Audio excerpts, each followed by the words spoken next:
عزیز دوستو السلام علیکم۔ یہ اس شخص کی کہانی میں آپ کی خدمت میں پیش کر رہا ہوں جس نے اندھیروں میں روشنیوں کا جال بچھا دیا۔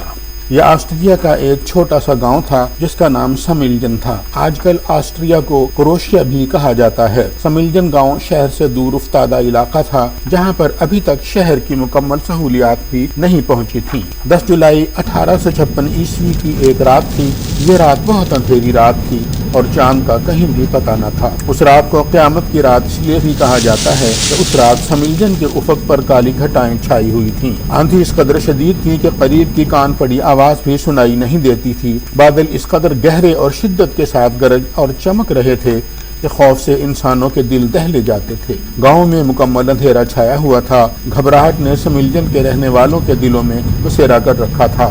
اس ماحول میں وہاں کا پادری میلوتن ٹسلا بھی بہت گھبرایا ہوا تھا، لیکن اس کی گھبراہٹ کی وجہ موسم کی سنگینی تو تھی ہی، لیکن اس کے ساتھ ساتھ اس کے گھبرانے کی وجہ اس کے گھر میں اس وقت بچے کی پیدائش کا وقت انتہائی قریب تھا۔ بارش بہت زور سے جاری تھی۔ پادری اپنے گھر کے باہر انتہائی بے چینی کے عالم میں ٹہل رہا تھا۔ ان دنوں وہاں بھی گھروں میں بچوں کی پیدائش کے اس خاص وقت کے لیے دائیوں کو بلایا جاتا تھا۔ پادری میلوتن ٹسلا کے ہاں بھی اس وقت ایک دائی گھر میں موجود تھی اور پادری ٹسلا بھی اسی دائی کی طرف سے کسی خبر کے سننے کے لیے انتہائی گھبراہٹ کے عالم میں مناجات کرتے ہوئے انتظار کرتے ہوئے ٹہل رہا تھا۔ وہ کافی دیر سے اس انتظار میں کبھی بارش کا نظارہ کرنے لگتا اور کبھی اپنے گھر کے دروازے کی طرف دیکھنے لگتا۔ بالآخر کچھ دیر کے بعد جب طوفان اپنے عروج پر تھا، اندر کمرے میں سے دائی برآمد ہوئی اور اس نے پادری کو بیٹا پیدا ہونے کی اپنے خیال و گمان میں منحوس خبر سنائی۔ دائی نے پادری کو مبارکباد دینے کی بجائے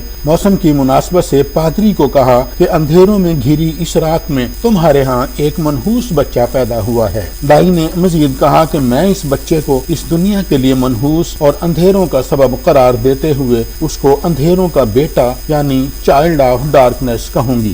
یہ بات اس دائی نے اس قدر بلند آواز میں کہی تھی کہ اندر کمرے میں لیٹی ہوئی پادری کی بیوی نے بھی دائی کا اس کے بچے کی پیدائش پر منحوس تبصرہ سن لیا۔ پادری کی بیوی نے یہ بات سنتے ہی انتہائی غصے کے عالم میں دائی کو مخاطب کرتے ہوئے کہا کہ نہیں، میں اپنے بچے کو اندھیرے کا بچہ نہیں بلکہ روشنیوں کا بیٹا یعنی چائلڈ آف لائٹ قرار دیتی ہوں۔ عزیز دوستو، اس بات پر یقین کر لینا چاہیے کہ دنیا میں کوئی بھی چیز منحوس نہیں ہے۔ خالق کائنات نے ہر چیز کو اپنے حکم سے تخلیق کیا ہے۔ پاک ہستی کے ہاتھوں سے تخلیق شدہ کوئی بھی چیز منحوس کیسے ہو سکتی ہے؟ کسی کو معلوم نہیں ہوتا کہ اب اس وقت یا کسی بھی وقت پیدا ہونے والا بچہ دنیا میں کیا کیا کارنامے سر انجام دے گا۔ اللہ تعالیٰ معمولی سے معمولی انسانوں سے بھی انتہائی عظیم کام لے لیتا ہے۔ ایسا ہی اس وقت آسٹریا کے ایک دور افتادہ گاؤں میں رہنے والے گاؤں کے ایک پادری کے ہاں انتہائی مخدوش موسمی حالات میں پیدا ہونے والے بچے کے ساتھ ہوا۔ طوفان گرجتے بادلوں کے درمیان اور روشنی کی عدم موجودگی میں پیدا ہونے والے اس بچے کا نام نکولا ٹسلا رکھا گیا۔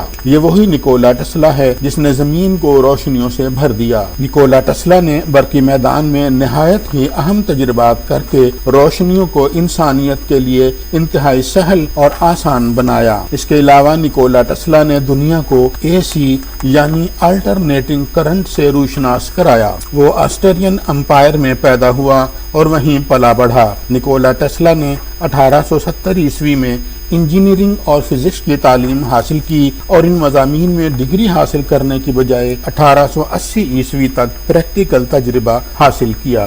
1884 عیسوی میں نکولا ٹسلا امریکہ چلا گیا اور وہاں کی شہریت اختیار کر لی۔ وہاں نیو یارک میں نکولا ٹسلا نے برقی اور میکینیکل مشینیں بنانے کی لیبارٹریز اور کمپنیاں قائم کی۔ اس نے گورنمنٹ سے لائسنس حاصل کر کے الٹرنیٹنگ کرنٹ کی انڈکشن موٹر تیار کی اور اس سے متعلقہ ایکسیسریز بھی تیار کی۔ اپنے ان برقی اور میکینیکل ایجادات کو مارکیٹ میں روشناس کرا کے بھرپور کامیابیاں حاصل کی۔ اس نے الیکٹریکل ڈسچارج ٹیوبز تیار کر کے دنیا کو روشنیوں سے بھر دیا۔ اندھیروں کے درمیان پیدا ہونے والا یہ بچہ نکولا ٹسلا، جسے اس کی دائی نے منحوس اور اندھیروں کا بیٹا قرار دیا تھا، دنیا کے لیے حقیقتاً روشنیاں پھیلانے کا سبب بنا۔ 1893 عیسوی میں نکولا ٹسلا نے وائرلیس کمیونیکیشن کا تجربہ کیا، لیکن اس کے مطابق سرمایہ نہ ہونے کی وجہ سے وہ اسے مکمل نہ کر سکا۔ اس نے اپنی پوری زندگی نیو یارک کے ہوٹلوں میں گزاری۔ اس کی وجہ سرمایہ کی کمی نہ تھی، بلکہ وہ اپنا مکان بنانے کے لیے اپنی مصروفیات سے وقت ہی نہ نکال سکا تھا۔